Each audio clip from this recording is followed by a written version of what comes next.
Hello students, welcome back again in equilibrium chapter. बेटा हम ionic equilibrium में पढ़ रहे थे और लास्ट सेशन में हमने देखा था कि हमने किस तरीके से सॉल्ट हाइड्रोलिसिस को डिस्कस किया था। तो आज हम पढ़ेंगे बेटा इस चैप्टर का last topic, that is buffer solution. Buffer solution को शुरू करने से पहले बेटा, बिफोर स्टार्टिंग बफर सॉल्यूशन, आपको थोड़ा सा आइडिया दूंगा कि बफर सॉल्यूशन की तैयारी करते हैं हम लोग, मतलब कि ये होते क्या है और इन पे क्या इफेक्ट पड़ता है और कि कहाँ यूज होते हैं, सब बताऊंगा बेटा आपको। क्लियर है? अब देखो, you talk about buffer solution, तो पहले बेटा मैं क्या करता हूं, वाटर ले रहा हूं, सुनो ध्यान से। इसकी पीएच आपको पता है 7 होगी। क्या होगी वाटर की पीएच? 7। अगर इस वाटर के अंदर गलती से, सपोज करो गलती से थोड़ा सा HCl डल जाए जिसकी pH 0.01 है बेटा, ठीक है, हमने क्या किया, HCl हमसे गलती से इस वाटर के अंदर डल गया बेटा, और HCl डिसोशिएट करके क्या देगा हमें, H positive plus Cl negative ion. जिस HCl की कंसंट्रेशन कितनी है, 0.01 मोलर HCl, ये गलती से इस वाटर के अंदर जिसकी pH 7 है उसके अंदर ऐड हो गया बेटा, ठीक है, गिर गया यहां से। तो क्या हुआ बेटा, उसने क्या किया, स्टार्टिंग में 0.0100 and after some time it is 0.01 और 0.01, दोनों की कंसंट्रेशन हो गई बेटा, ठीक है। अब देखो, जो मैक्सिमम आयन है, these maximum ion of H positive ion are coming from this HCl। HCl is strong acid, strong acid है, इसलिए मैक्सिमम आयन H पॉजिटिव के यहां से आ रहे हैं, और जो वाटर से मिलेंगे they are negligible as compare to this one. इसके कंपैरिजन में वो क्या है बेटा, नेग्लिजिबल है। तो नेग्लिजिबल होंगे तो हम क्या बोलेंगे यहाँ पे बेटा, H पॉजिटिव आयन की कंसंट्रेशन जो होगी अब उस सॉल्यूशन के अंदर, that will B 0.01 molar concentration उस सॉल्यूशन के अंदर हो जाएगी बेटा। वहां पे कितनी जाएगी बेटा, 0.01 मोलर कंसंट्रेशन उस सॉल्यूशन के अंदर वहां पे हो जाएगी, जो हम शो करेंगे बेटा वहां पे। क्लियर है? तो अब हम देखते हैं पीएच क्या होगी बेटा फिर उसकी, तो pH will be minus log concentration 10⁻⁻² बेटा, which is equal to 2। Initially pH जब प्योर वाटर था तो वी हैव पीएच 7, और जब हमने एसिड डाल दिया उसके अंदर तो हमारी पीएच कितनी आ गई, 2। तो चेंज इन पीएच कितना हुआ बेटा, change in pH 7 - 2 which is equal to 5। मतलब थोड़ा सा गलती से वाटर के अंदर अगर एसिड गिर जाए तो उसकी पीएच 5 तक चेंज हो जाती है बेटा। खुद सोचो, 5 पीएच का चेंज होना कितना बड़ा चेंज है बेटा। कहां न्यूट्रल था और कहां वो हाईली एसिडिक फॉर्म में आ गए। डन। तो यह बात याद रखनी है आपको कि अगर आप नॉर्मल वाटर के अंदर थोड़ा सा भी गलती से भी एसिड डल जाता है तो उसकी पीएच के अंदर ड्रास्टिक चेंज आता है बेटा यहाँ, ठीक है। अब देखो इसी तरीके से अब इसी तरीके से हम बेस की बात कर लेते हैं बेटा। अगर इसमें इसी वाटर के अंदर जिसकी पीएच 7 है उसके अंदर if we add 0.04 molar NaOH, गलती से डल जाता है बेटा हमारे पास, 0.04 मोलर NaOH हमसे गलती से ऐड हो गया बेटा उसके अंदर, तो क्या होगा देखो, जो NaOH है that is a strong base and it will dissociate to give you Na positive plus OH negative बेटा, ठीक है। ये कितना है, 0.0400 and this is 0 and it will give you 0.04 बेटा, ठीक है। अब हम क्या करेंगे, यहां से we will calculate POH minus log concentration, ये कितने जाएगा बेटा, 4 ×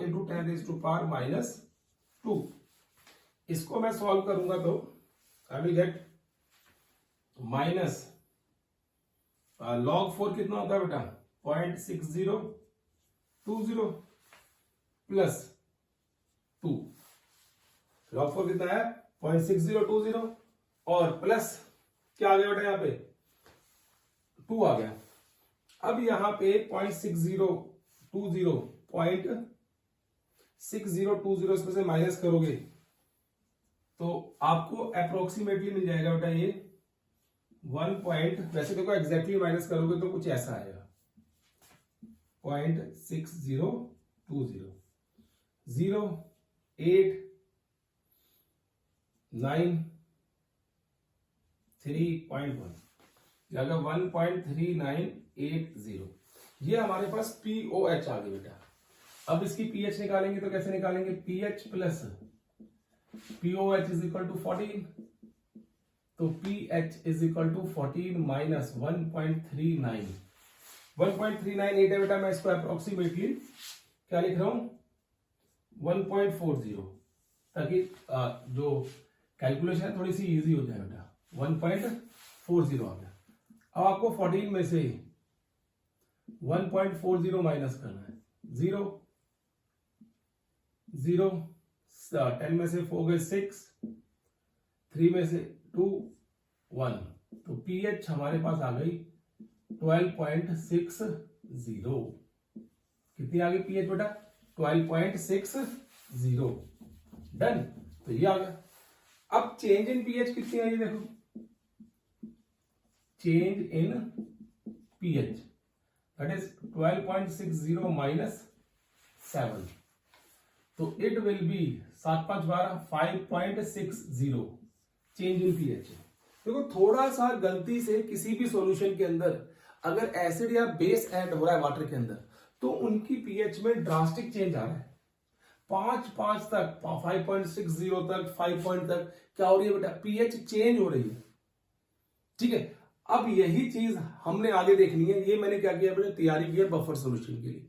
अब बताता हूं आपको कि बफर सॉल्यूशन क्या होते हैं और क्या क्या पढ़ेंगे बफर सॉल्यूशन के अंदर। नाउ ये तो तैयारी थी हमारी, इसको याद रखना बेटा। हम ये रिजल्ट्स को कंपेयर करेंगे बफर सॉल्यूशंस के साथ। ठीक है, buffer solution.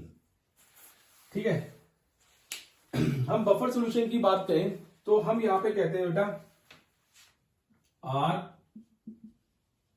those solutions whose pH remain almost same on adding small amount of acid or base to it. कहते हैं कि बफर सॉल्यूशन वो होते हैं कि अगर हम उन सॉल्यूशन के अंदर थोड़ा बहुत एसिड या बेस ऐड भी कर दें तो वहां पे जो पीएच चेंज होगी बेटा वो माइन्यूटली चेंज होगी, बहुत कम चेंज होगी, इतना ड्रास्टिक चेंज नहीं आएगा। जो ये आया है और ये चेंज आया बेटा that will not be seen in that case. ऐसा केस हमें देखने को नहीं मिलेगा वहां पे। ठीक है, तो इसलिए हम क्या कहते हैं बफर सॉल्यूशन वो सॉल्यूशंस होते हैं जिसकी पीएच ऑलमोस्ट क्या होती है बेटा सेम या कांस्टेंट रहती है। अब देखो बफर सॉल्यूशन का एग्जांपल क्या है। देखो बफर सॉल्यूशन की बात करें, ठीक है, हम लोग इस केस में तो हम कहते हैं कि हमारा जो ब्लड है बेटा, एग्जांपल दे रहा हूं, natural example, our blood is a best buffer, वो सबसे अच्छा बफर है, बफर सॉल्यूशन है ब्लड हमारा, जिसकी pH of blood is 7.2 to 7.4। वैसे तो 7.2 लोग बोल देते हैं लेकिन इतने हम रेंज में लिख देते हैं 7.2 to 7.4। जो पीएच है हमारे ब्लड की दैट इज 7.2 to 7.4 होती है बेटा। ठीक है, क्लियर है केस। तो ये है। और अगर आपको कोई पूछे कि who is responsible for it, what is responsible for it, तो आप बोलोगे कार्बोनेट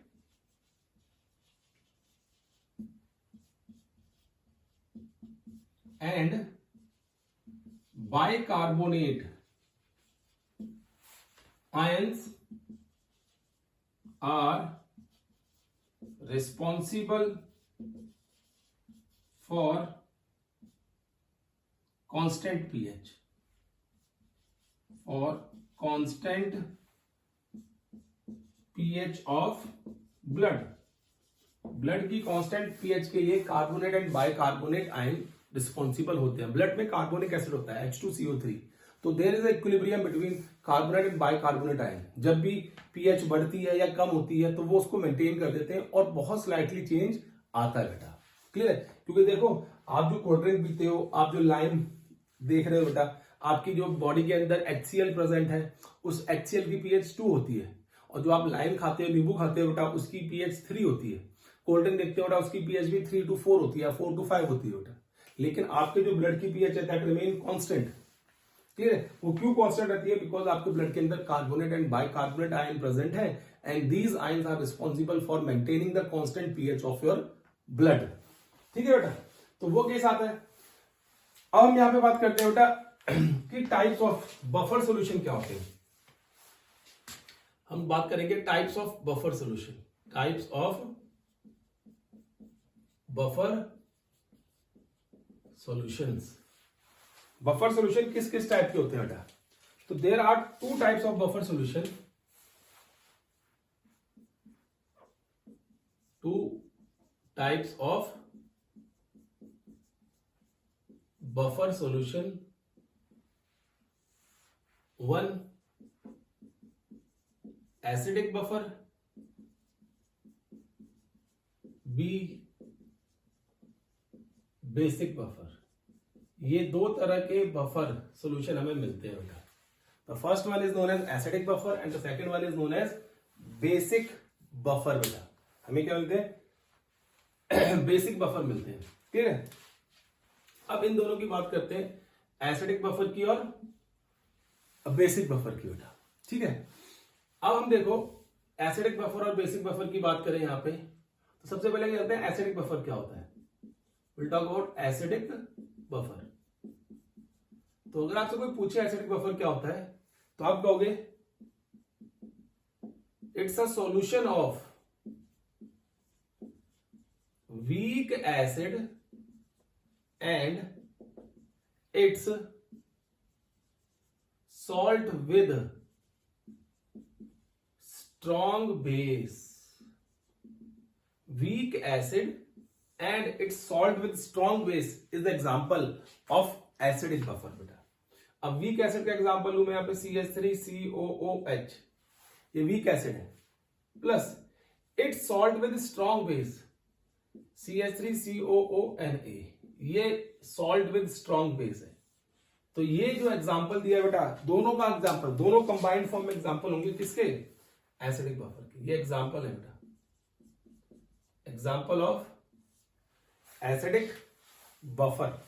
क्लियर है? और भी हो सकते हैं, देखो HCN प्लस KCN, ये भी एग्जांपल हो सकता है बेटा। एसिडिक बफर के आपके पास बहुत सारे एग्जांपल आ सकते हैं, ऐसा कुछ नहीं है कि आपके पास एक आधे एग्जांपल आएगा।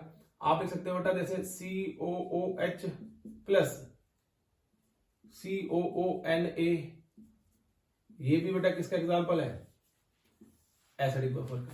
तो ये आपको चेक करना है, जब भी आपको एग्जांपल दे रखे हो ना, तो यू हैव टू चेक कि क्या एग्जांपल दे रखा है, उस एग्जांपल को अच्छी तरीके से चेक करना है, फिर बताना है कि कौन सा बफर है, एसिडिक बफर है या बेसिक बफर है बेटा।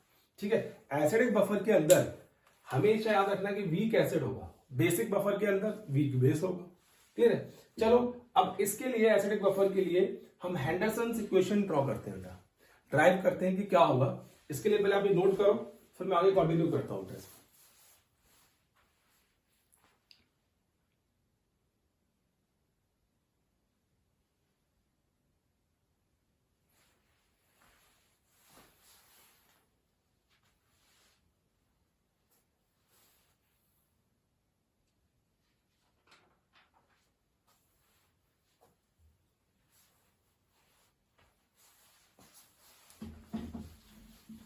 देखो बेटा, आगे बात करते हैं इसमें।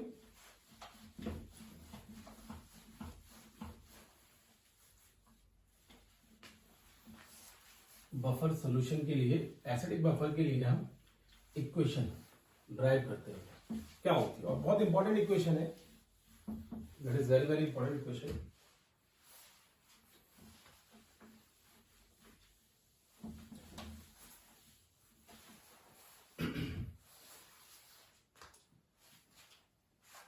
ठीक है ना, देखो क्या होती है। हम क्या करते हैं, हमने एग्जांपल ले लिया है एसिडिक बफर का, CH3COOH प्लस CH3COONA बेटा, ये मैंने एग्जांपल ले लिया है, ये acidic buffer. Now I have to drive the equation for acidic buffer बेटा। पीएच कैसे चेक करूंगा मैं इस एसिडिक बफर की? तो मेरे पास क्या बेटा, सबसे पहले आई हैव दिस सॉल्ट, और आपको पता है सॉल्ट जो होते हैं वो फुली डिसोशिएट होते हैं, Na पॉजिटिव, क्लियर है। एंड दूसरा क्या बेटा मेरे पास, CH3COOH, वीक एसिड है, इसलिए the reaction will be in equilibrium. Done. अब यहां पे देखो बेटा, अगर मैं यहां पे बात करूं concentration of CH3CO negative, that will come from this and this, but ये सॉल्ट है। ध्यान सुनो बात क्या कर रहा हूं, ये सॉल्ट है बेटा, और सॉल्ट से जो एसिटेट आयन आएंगे उनका अमाउंट ज्यादा होगा। क्यों? क्योंकि ये सॉल्ट जो है बेटा वो 100% डिसोशिएट होगा।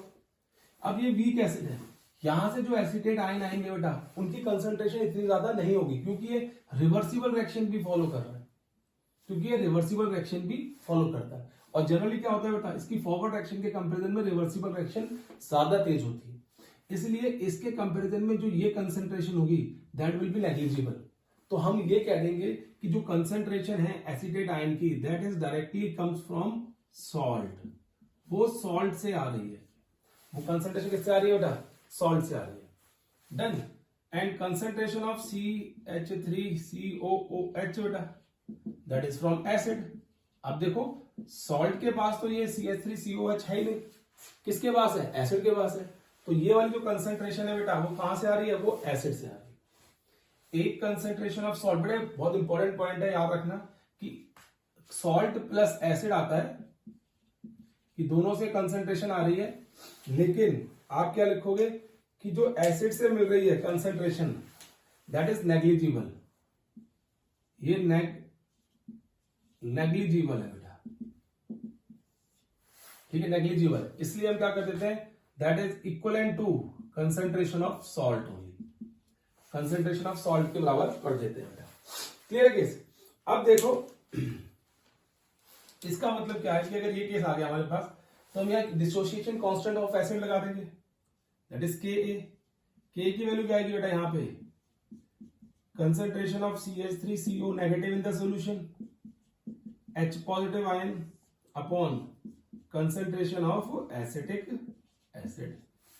यहां से H पॉजिटिव आयन अलग कर लो बेटा। When you separate the H positive ion from here, you will get Ka into concentration of acid upon concentration of acetate ion। ये आ गया केस। डन। अब देखो यहां पे इस केस के अंदर हमें क्या है, now we will take log on both side, taking log on both side, दोनों तरफ लॉग ले लो बेटा। When you take log on both side, what will happen? देखो यहां मिल जाएगा log H positive ion concentration, यहां होगा log Ka, बट आप log की प्रॉपर्टी लगाना सीख जाओ आप, plus this will be log CH3COOH, ठीक है बेटा। और ये डिनोमिनेटर में है, तो आप चाहो तो पूरे के नीचे इसको लिख सकते हो बेटा। If you want to write it from the whole thing बेटा, पूरे के नीचे इसको आप लिख सकते हो, that will be log CH3COO negative. ये आ गया बेटा केस। देखो फिर तारो, देखो ध्यान सुनो बेटा इसको। हमने जब log की प्रॉपर्टी लगाई है यहाँ पे, ठीक है, where we apply the property of log over here, what we get, ये ऊपर चला गया, नीचे आ गया, ये तो हमारा ठीक केस है, ये H पॉजिटिव इधर आ गया बेटा, ठीक है, ये आ गया। अब जब हम log की प्रॉपर्टी लगाई तो log Ka plus log CH3COO this H and this is log CH3COOH का केस आ गया। डन। अब देखो आगे, अब मैं आगे सॉल्व कर रहा हूं इसको।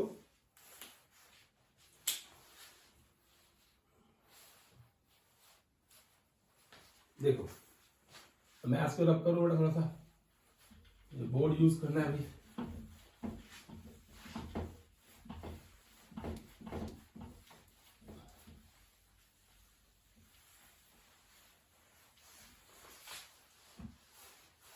देखो अब हम क्या करेंगे बेटा, यहां पे आ गया log H positive ion concentration, इधर आ गया लॉग Ka, इधर आ गया, ये पूरा डिनोमिनेटर में था। अब मैं क्या करता हूं, इन दोनों को इकट्ठे ले लेता हूं।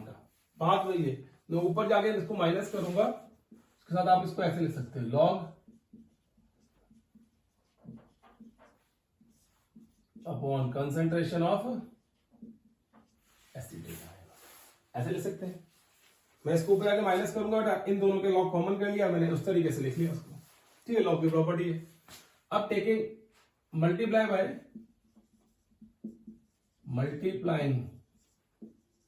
Bye -1 on both sides,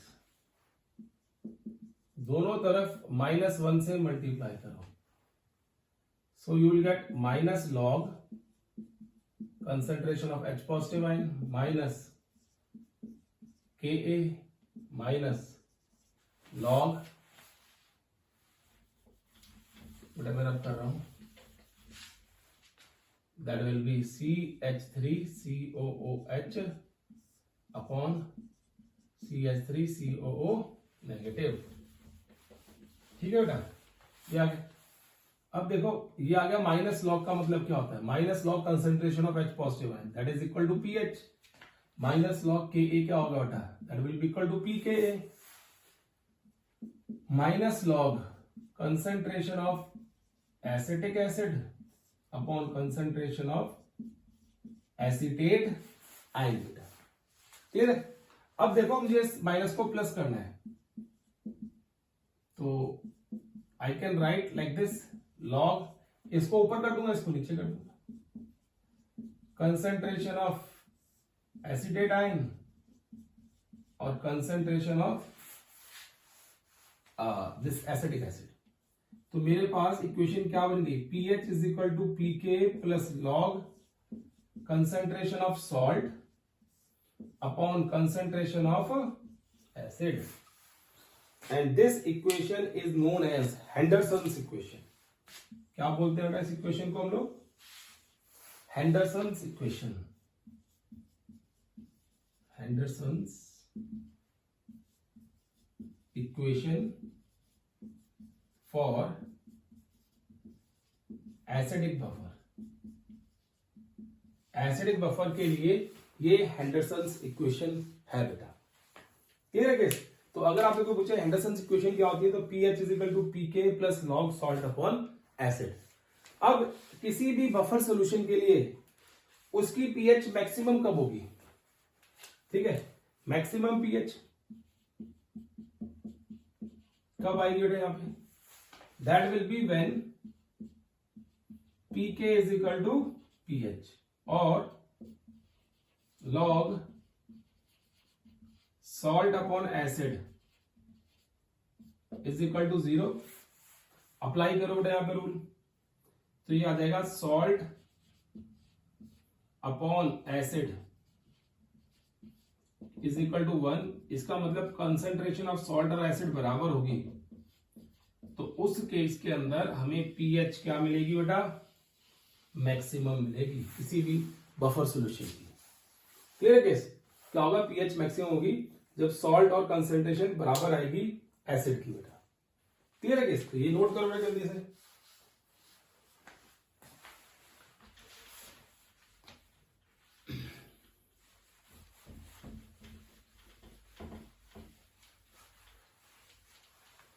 note करो, फिर मैं इसको रब करूंगा, फिर आपको इसी के ऊपर एक न्यूमेरिकल कराते हैं बेटा।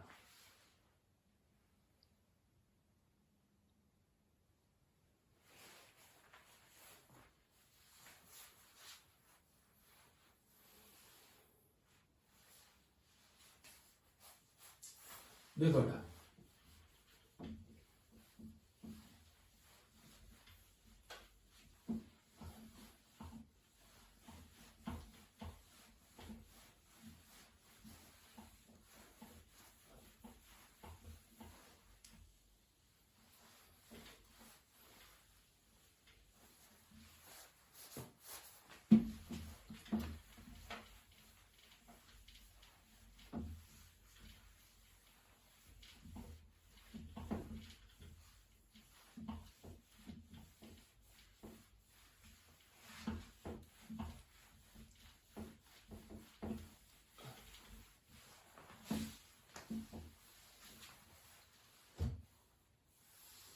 अब देखो बेटा, हमने हेंडरसन इक्वेशन लगा दी यहाँ पे, बता दी कि एसिड बफर के लिए हेंडरसन इक्वेशन क्या होती है।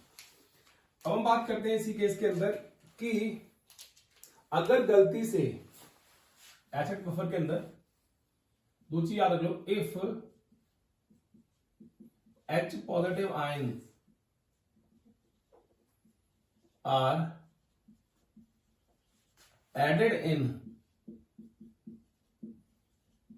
एसिडिक बफर, अगर H positive ion acidic buffer के अंदर ऐड हो जाते हैं तो बेटा क्या कहेंगे हम? If H positive ions are added in acidic buffer, तो हम कहते हैं बेटा देखो यहां पे हमारे पास क्या था एसिडिक बफर के अंदर,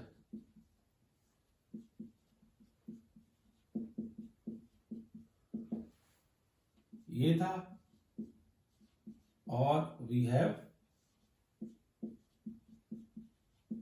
दिस बेटा। अगर मैं ऐसे सॉल्यूशन के अंदर H पॉजिटिव आयन ऐड कर रहा हूं, तो जो H पॉजिटिव आयन है बेटा, उनकी वजह से कंसंट्रेशन नहीं बढ़ेगी। क्या होगा? जो एसिटेट आयन है जो हमें सॉल्ट से मिल रहे हैं, they will combine with H positive ion to give you acetic acid. ठीक है, they will combine with H positive ion to give you acetic acid मिलेगा वहां से। तो उस केस में क्या होगा बेटा, आपको वहां पे कोई भी एसिडिक चीज की वजह से बहुत ज्यादा पीएच में चेंज नहीं आता है। इसी तरीके से अगर आप वहां पे if OH negative ions are added in acidic buffer, अगर OH नेगेटिव आयन ऐड हो जाते हैं बेटा वहां पे, तो वहां पे हम कहेंगे यही केस है सिनेरियो। अब OH नेगेटिव आयन क्या है? बेस है, और ये क्या है बेटा? एसिड है। तो सिंपल स्पॉन्टेनियस रिएक्शन होती है, CH3COOH acid always react with base to give you salt plus water. अब देखो, जब भी OH नेगेटिव आयन की कंसंट्रेशन इस एसिडिक बफर के अंदर बढ़ेगी, तो that will be maintained by acetic acid, वो उससे कंबाइन करेगा और एसिटेट आयन प्लस वाटर दे देगा। इसलिए जब OH नेगेटिव आयन की कंसंट्रेशन बढ़ेगी तो बफर सॉल्यूशन के अंदर वो इतनी कंसंट्रेशन बढ़ती नहीं है, इसलिए उसकी पीएच में भी बहुत कम या माइन्यूट सा चेंज आता है बेटा। ठीक है, अब चेक करते हैं। ये तो मैंने आपको थ्योरेटिकली बताया कि किस तरीके से वो बैलेंस करते हैं OH नेगेटिव आयन को और H पॉजिटिव आयन को। Now I will take one example बेटा। अब यहां पे एग्जांपल लेता हूं एक, जिसमें आपको थोड़ा क्लियर हो जाएगा। देखो एग्जांपल, ठीक है, talk about example here over here.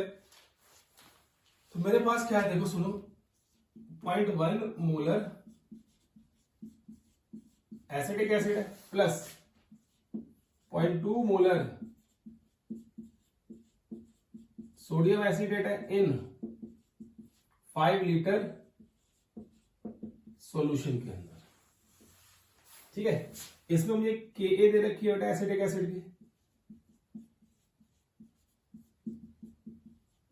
10⁻⁵ and I have pKa value. वैसे तो हम Ka से निकाल सकते हैं 4.74 बेटा एट 298 केल्विन के ऊपर। क्लियर है, मुझे ये दे रखा है बेटा सारे का सारा केस। डन। अब मैं इसकी पीएच निकालूंगा बेटा। पहले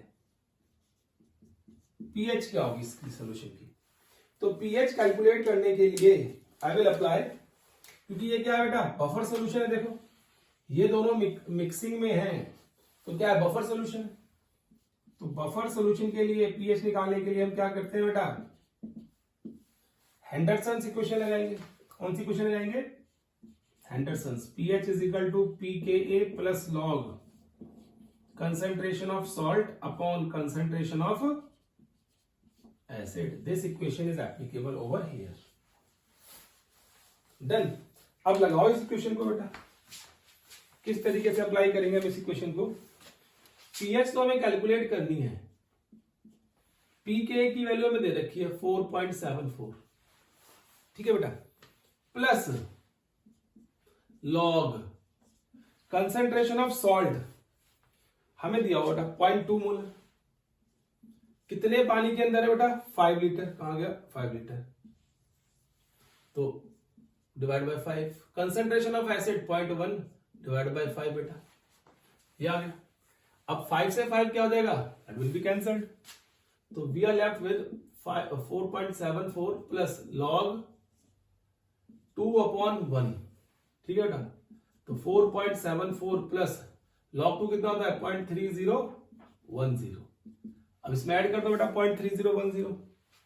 व्हेन यू ऐड दिस 0.3010 तो क्या होगा बेटा आपके पास 0107। सॉरी बेटा मैंने गलत लिखा है, मैं इसमें ऐड करूंगा तो क्या होगा, देखो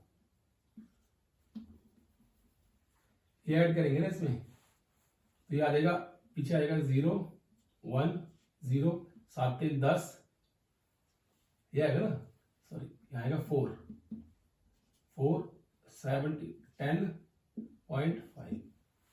तो जो पीएच होगी बफर सॉल्यूशन की दैट विल 5.04 अप्रोक्सीमेटली, ये आ जाएगी बेटा। PH of the buffer solution क्या आएगी, ये आएगी। नोट करो बेटा जल्दी से।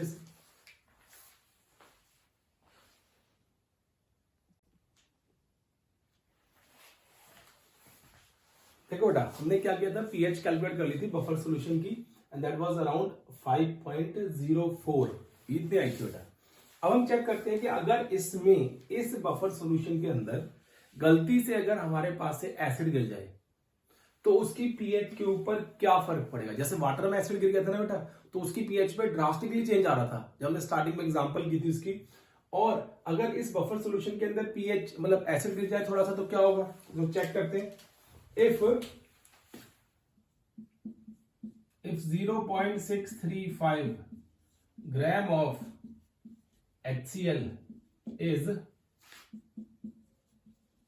added to above buffer solution,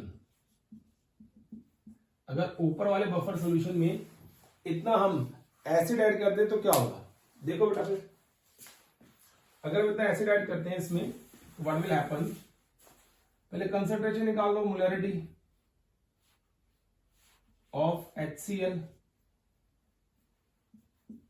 that will be 0.365 divide by 36.5 which is equal to 0.01 molar बेटा, इतनी आ जाएगी, ठीक है। अब क्या कहते हैं, देखो HCl डिसोशिएट करेगा उस सॉल्यूशन के अंदर, initially it has this and finally we have 0.01 and 0.01 molar, ठीक है बेटा। पहला केस ही आ गया इसके अंदर। अब दूसरा केस क्या है बेटा, देखो यहां पे हमारे पास कंसंट्रेशन क्या थी, इसकी इतनी थी और इसकी इतनी थी। इन दोनों इक्वेशंस को भी लिखता हूं बेटा मैं, अगर ये डिसोशिएट करेंगी तो क्या देंगी। देखो पहला केस, अगर सोडियम एसिटेट डिसोशिएट करेगा तो Na positive CO negative, initially it was 0.200 and after certain time it is 0.2 and 0.2 बेटा, क्लियर है। फिर तीसरी चीज क्या बेटा, सॉल्यूशन के अंदर वी हैव एसिटिक एसिड। अगर एसिटिक एसिड डिसोशिएट करता है तो that will B 0.100, after certain time 0.1 minus 0.1 x, this is 0.1 x and this is 0.1 x। अब हमें यहां चेक करना है कि होगा क्या बेटा। अब यहां से देखो, now we have acetate ion concentration, मतलब जो सॉल्ट की कंसंट्रेशन है जो हेंडरसन में हम लगाएंगे बेटा, that is basically the concentration of acetate ion. ठीक है बेटा, तो हम क्या कहेंगे, देखो इस केस में the concentration of acetate ion 0.2 plus 0.1 x which is approximately equal to 0.2 हो जाएगी बेटा। क्लियर, क्योंकि इसके कंपैरिजन में ये जो कंसंट्रेशन आएगी, इससे जो आयन आएंगे वो बहुत कम होंगे, इतने होंगे जिसको हम इजीली नेग्लेक्ट कर सकते हैं बेटा। ठीक है, तो ये केस आ गया। अब देखो क्या होगा, अब इस पूरे के पूरे बफर सॉल्यूशन के अंदर वी हैव 0.01 मोलर HCl। अब क्या होगा बेटा, यहां पे जो एसिटेट आयन कंसंट्रेशन है, जो ये कंसंट्रेशन है, that will combine with this and we will get acetic acid. ये होता है ना, जब कोई एसिड गलती से ऐड हो जाता है तो वहां पे क्या करते हैं, एसिटेट आयन जो होते हैं वो कंबाइन करते हैं positive to give you acetic acid बेटा। वो मैं दे दिया यहाँ पे इस तरीके से। नाउ इसकी कंसंट्रेशन कितनी थी हमारे पास 0.2, इसकी कितनी थी 0.01, इसकी इनिशियली कितनी है 0। आफ्टर सर्टेन टाइम क्या हुआ, अब ध्यान से देखो बेटा, ये स्टेप, ये बहुत इंपॉर्टेंट स्टेप है इसका। यहाँ पे 0.01 H पॉजिटिव आयन कंसंट्रेशन है, यहाँ पे 0.2 एसिटेट आयन कंसंट्रेशन है, 0.01 H positive ion 0.01 acetate ion को कंज्यूम कर लेंगे, तो हम क्या लिखेंगे 0.2 माइनस 0.01 इज इक्वल टू 0.19। तो इस एसिटेट आयन की कंसंट्रेशन कितनी बच गई है बेटा सोल्यूशन के अंदर, 0.19। इसकी हो गई बेटा 0, क्योंकि तो पूरे का पूरा कंज्यूम हो गया। एंड यहां पे इसकी इनिशियली इसकी कंसंट्रेशन कितनी थी 0.1 थी बेटा, एसिटिक एसिड कंसंट्रेशन कितनी 0.1। अब इस केस में आके इसकी कितनी होगी बेटा, 0.01 की जगह 0.11 कंसंट्रेशन आ गई।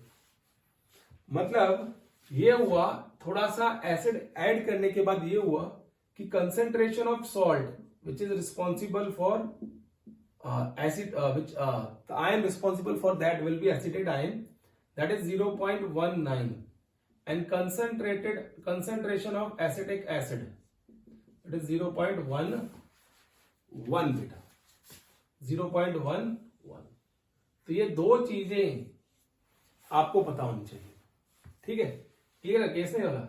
अब यहां पे लगाओ Henderson equation, pH is equal to pK plus log concentration of salt, concentration of acid बेटा। ठीक है, तो अब देखो क्या आएगा, pH 4.74 plus log concentration of salt is 0.19, concentration of acid is 0.11। वो 5 से 5 लीटर कैंसिल हो जाएगा बेटा, उसका कोई यहाँ पे रोल नहीं होगा।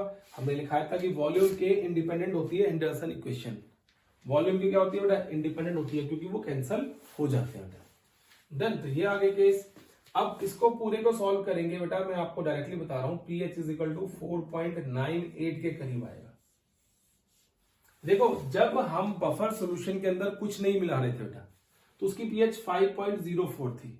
जब हमने उसके अंदर गलती से थोड़ा सा एसिड गिर गया उसके अंदर, तो उसकी pH कितनी आई है 4.98। तो चेंज इन pH कितना हो गया बेटा, यहाँ पे 5.04 minus 4.98 which is equal to I think so that is 0.06 के करीब चेंज आ गया बेटा। क्या है, 0.06 के करीब approximately there is a change. ठीक है, अब देखो कितना सही बफर सॉल्यूशन है। मैंने कहा था ना आपसे, मैंने आपको पहले दिन, आज के दिन में जो पहला लेक्चर में आपको बताया था बेटा कि चेंज अगर वाटर में थोड़ा सा इतना ही एसिड गिरता है 0.365 या 0.1 मोलर अगर HCl वाटर के अंदर गिर जाता है, तो वो उसकी pH को 5 से कम कर देता है। उसकी pH, वाटर की pH 7 से डिक्रीज करे कितने पे आती है, 2 पे आती है बेटा। लेकिन बफर सॉल्यूशन के अंदर अगर कोई इतना ही HCl गिरता है तो उसकी pH कितनी हो बेटा, 5.04 से 4.98, मतलब नेग्लिजिबल चेंज आया वहां पे। That is why buffer solutions are those solution whose pH remain constant on adding small amount of acid और बेस टू इट। ये हमने यहां पे प्रूव कर दिया। इसको नोट करो बड़े जल्दी से, फिर हम आगे बढ़ते हैं।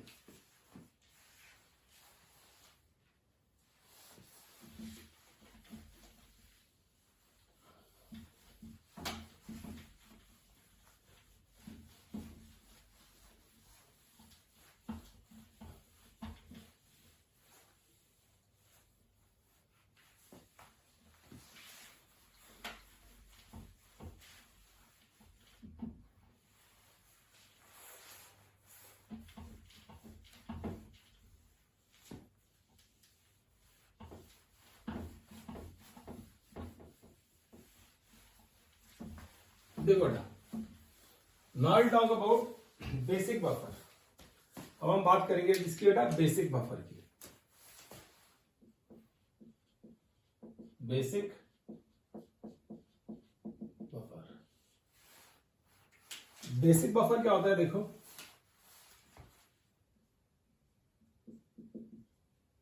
It's a weak base and it's salt with strong acid, weak base होगा and it's salt with strong acid. जैसे अगर मैं यहां पे एग्जांपल दूं बेटा, फिर तो यहां पे एग्जांपल आएगी देखो, weak base NH4OH and it's salt with strong acid NH4Cl। ये एग्जांपल है किसकी बेटा, बेसिक बफर की। आपको बताया था मैंने कि अगर बेसिक बफर है तो वीक बेस होगा, अगर एसिडिक बफर है तो वीक एसिड होगा, और उसका सॉल्ट होगा किसके साथ, रेस्पेक्टिवली स्ट्रॉन्ग एसिड या स्ट्रॉन्ग बेस के साथ बेटा। क्लियर केस, तो वो आपको याद रखना है वहां पे। डन, तो ये आ गया केस बेटा। अब देखो इसी में, इसके लिए हम क्या करते हैं, हेंडरसन इक्वेशन बनाते हैं बेटा। तो हमारे पास क्या है, वीक सॉल्ट है बेटा, पहले NH4Cl,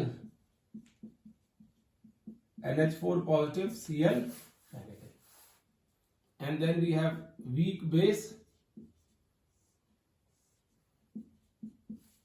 NH4 positive OH negative। ठीक है, अब यहां से हम चेक करते हैं, देखो कंसंट्रेशन ऑफ NH4, यहां पे क्या आएगी, that is equal to concentration of salt plus concentration of base, but that is approximately equal to concentration of salt.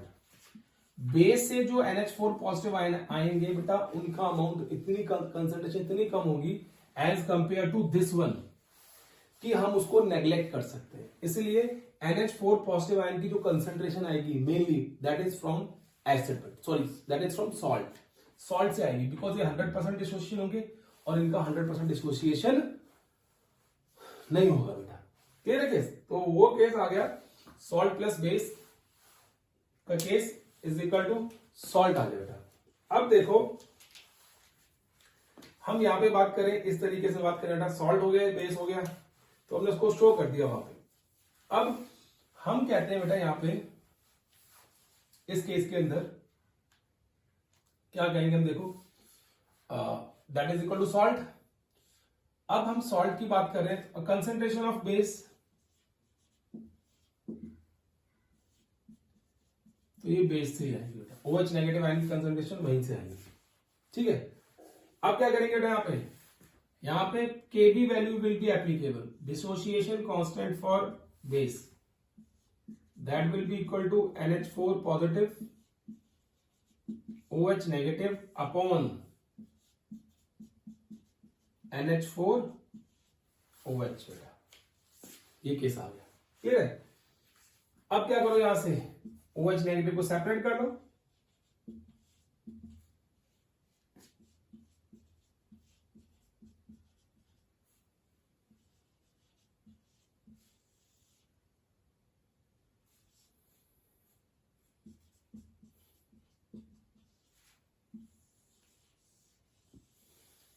ये आ गया। Now taking log on both side, इस इक्वेशन के लिए लॉग लो, इस इक्वेशन में taking log on both sides बेटा। जब दोनों तरफ लॉग लोगे तो देखो क्या होगा बेटा,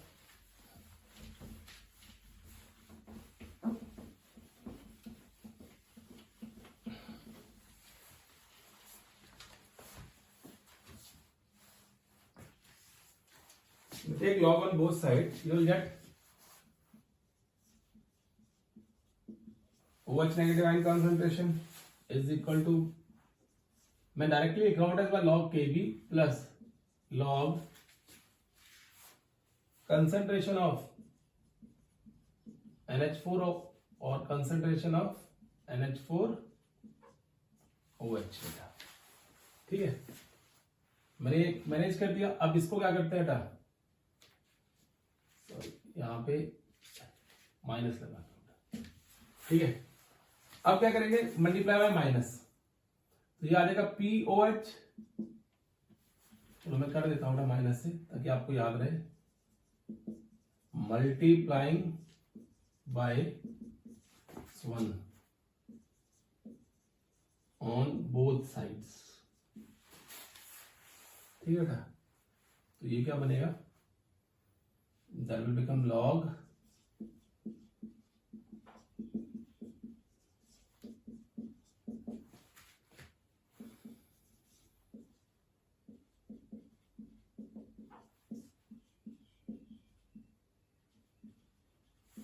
ये आ गया।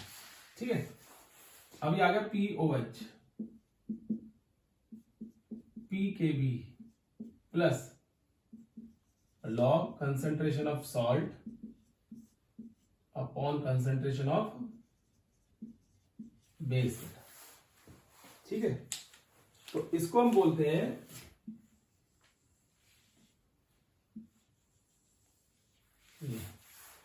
हेंडरसन्स equation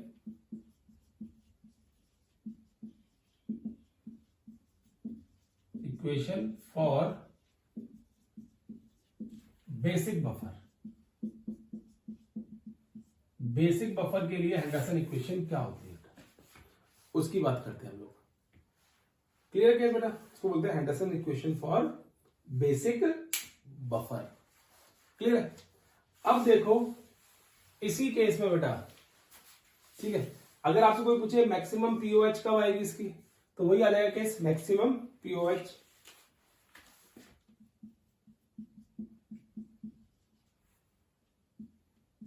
when POH is equal to PKB और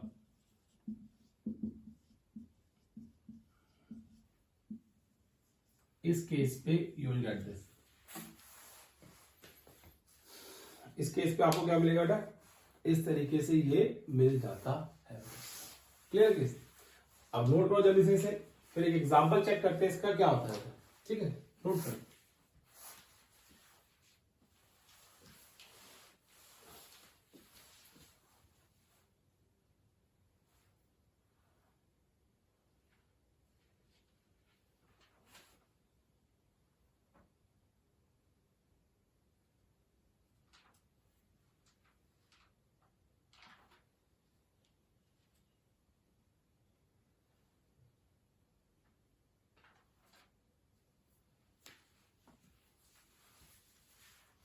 डन बेटा। अब देखो अगर इस केस के अंदर हम इफ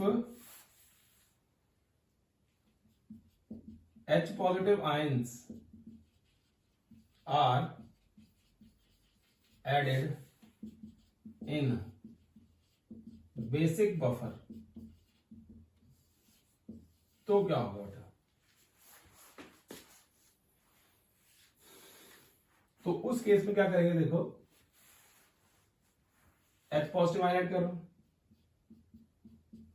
तो क्या होगा ना, जो यहां पे बेस होगा, एसिड बेस की रिएक्शन होती है ना, that will combine and it will give you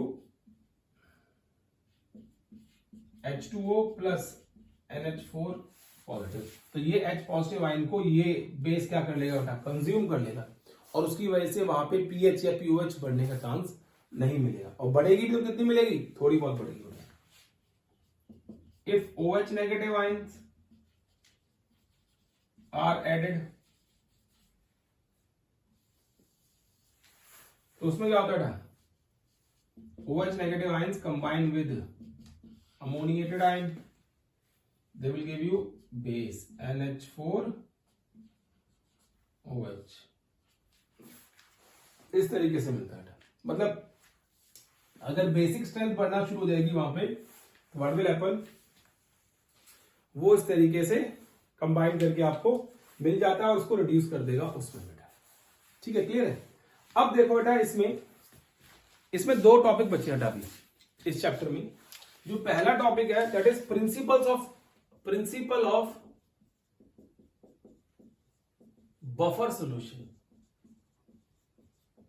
buffer solution का प्रिंसिपल क्या होता है, तो हम कहेंगे बेटा the principle of buffer solution is, principle of buffer solution क्या होगा, that is common ion effect.